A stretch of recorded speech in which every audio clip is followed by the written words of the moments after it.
Nakshatra channel அனைவருக்கும் வணக்கம். இந்த சேனலுக்கு ஃபஸ்ட் டைம் அப்படின்னா மறக்காமல் சப்ஸ்கிரைப் பண்ணிட்டு பக்கத்தில் இருக்க பெல் ஐக்கனை ப்ரெஸ் பண்ணிக்கோங்க. அப்போ தான் நான் போகிற வீடியோஸ் எல்லாமே உங்களுக்கு அலர்ட்டாக வரும். இது முழுக்க ஆன்மீக தகவல்களை தழுவி வர சேனலுங்க. இன்றைக்கி நம்ம பார்த்திங்கனாக்கா நாரை வழிபட்ட ஸ்தலம் தமிழ்நாட்டில் கடலூர் மாவட்டத்தில் திருநாரையூர் அப்படிங்கிற ஒரு ஊரில் தான் அமைஞ்சிருக்கிற கோவில் பார்த்திங்கன்னா அருள்மிகு சௌந்தரேஸ்வரர் திருக்கோவில். இங்கே பார்த்திங்கன்னா மூலவர் சௌந்தரேஸ்வரர், அம்மன் பார்த்திங்கன்னா திரிபுர சுந்தரி. இங்கே தல விருட்சம் புன்னை மரம் அப்படின்னு சொல்கிறாங்க. இங்கே பார்த்திங்கன்னா இந்த நான் பதிவுக்கு போகிறதுக்கு முன்னாடி கோவிலோட முகவரியும் சொல்லிடுறேன். அருள்மிகு சௌந்தரேஸ்வரர் திருக்கோவில் திருநாரையூர், காட்டுமன்னார் கோவில் வட்டம், கடலூர் மாவட்டத்தில் அமைஞ்சிருக்கிற ஒரு கோவில். கோவில் பார்த்திங்கனாக்கா காலை பார்த்திங்கனாக்கா விடிய காலையிலே 7 மணிலேருந்து நடை திறந்திருக்கு. 12 மணி வரை நடை திறந்திருக்கும் காலை. அதே மாதிரி மாலை பார்த்திங்கன்னா 4:30 மணியிலிருந்து 8:30 மணி வரை நடை திறந்திருக்கோங்க. இந்த கோவிலோட ஸ்தல வரலாறு என்ன? கோபக்காரனான துர்வாச முனிவர் சிவனை நோக்கி கடும் தவம் இருக்கார். ஒரு நாள் தன்னோட தவத்திற்கு இடையூறு செஞ்ச கந்தர்வன் ஒருவனை நாரையாகும்படி சாபமிட்டிருக்கார். அவரோட தவத்தை கலைக்கிறதுக்கு பார்த்திங்கனாக்கா கந்தர்வன் ஒருத்தன் இடையூறு பண்ணதுனால அவனை கோபம் கொண்டு நாரை ஆயிடு அப்படின்னு சாபம் விட்டுருக்காரு. கந்தர்வன் தவறை மன்னிக்கும்படி ரொம்ப கெஞ்சிருக்கான், மன்றாடியிருக்கான். ஆனால் முனிவர் மறுத்துட்டார். அதனால் என்ன செய்யறதுன்னு தெரியாமல் இந்த ஸ்தலத்தில் உள்ள சிவன்கிட்ட முறையிட்டிருக்கான். அவன் என்னை நாரையாக்கிட்டாரு, சாபத்தினால எனக்கு சாப விமோக்ஷனம் கொடுங்க அப்படின்னு சொல்லி கதறியிருக்காரு.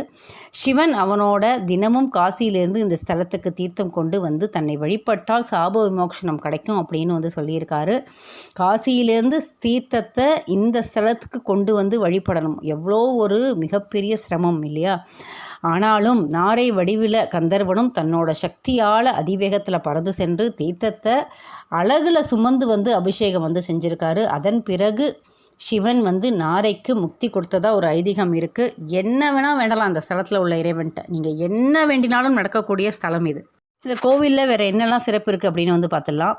நம்பியாண்டர் நம்பியோட தந்தை இங்கே பிள்ளையாருக்கு தினமும் நைவேத்தியம் செய்கிறதா ஒரு புராண கதையும் இருக்குது. அவருடன் தினமும் வரும் நம்பியாண்டார் நம்ம இதை பார்ப்பாராம். இப்போ அப்பா வைக்கிற நைவேத்தியத்தை பிள்ளையார் சாப்பிடுவாரா என அவருக்கு திடீர்னு சந்தேகம் தன்னோட தந்தைக்கு பின் நம்பி கோயிலுக்கு பூஜை செய்யும் காலம் வந்தபோது தன் தந்தை போலேயே பிள்ளையாருக்கு நைவேத்தியம் செஞ்சு பிள்ளையாரை சாப்பிடும்போது வற்புறுத்தியிருக்காரு. பிள்ளையாரோ அமைதியாக இருந்திருக்காரு. மனம் வருந்திய நம்பி பிள்ளையாரோட மடியில் முட்டி அழுததாக ஒரு உண்மை பக்தியோட கதை இந்த ஸ்தலத்தில் நிகழ்ந்திருக்கு.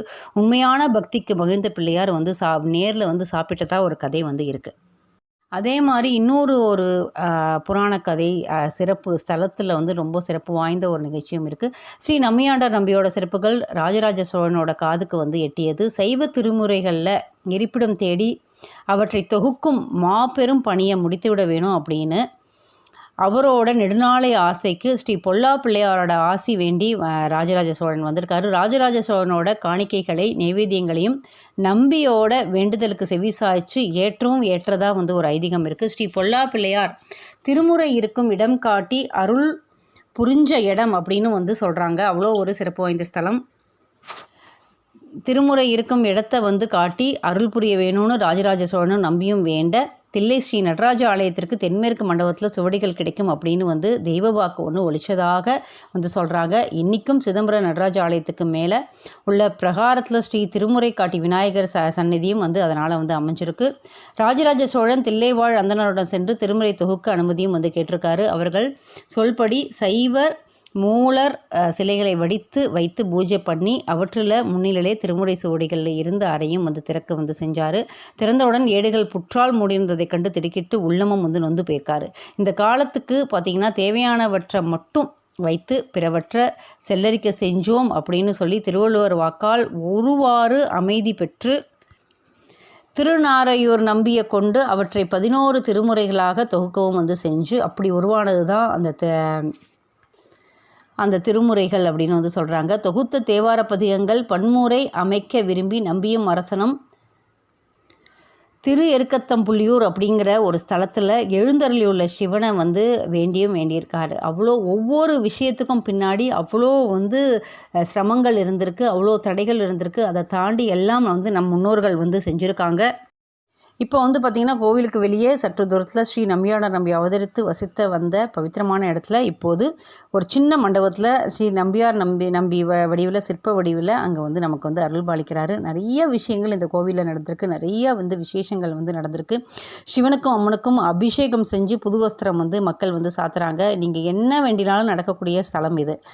3 நிலைகளிலும் கிழக்கு நோக்கி ராஜகோபுரம் வந்து பிரகாரத்தில் விநாயகர் வந்து இருக்கார், சுப்பிரமணியர், கஜலட்சுமி, நவகிரகம், சனி பகவான் போன்ற பல தெய்வங்களை வந்து பிரதிஷ்டை பண்ணியிருக்காங்க. இங்கே உள்ள பிள்ளையார் வந்து ரொம்ப ரொம்ப சக்தி வாய்ந்த பிள்ளையார், வந்து நேரிலே வந்து வரம் கொடுத்த பிள்ளையார் அப்படின்லாம் வந்து சொல்கிறாங்க. இங்கே உள்ள ஸ்தல இறைவனும் வந்து பார்த்திங்கனாக்கா நாரை வழிபட்ட ஸ்தலம். கந்தர்வன் ஒருவன் வந்து நாரை வடிவில் வந்து சாபம் நீக்கிய ஸ்தலம் அப்படிங்கிறதுனால நமக்கு என்ன பிரச்சனை இருந்தாலும் இந்த ஸ்தல இறைவன் வந்து நமக்கு வந்து தீர்ப்பார் அப்படிங்கிற ஒரு நம்பிக்கை.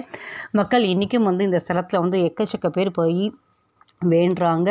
இன்றைக்கும் வந்து இந்த ஸ்தல இறைவனுக்கு 3 கால பூஜையும் வந்து நடந்துக்கிட்டு இருக்கு.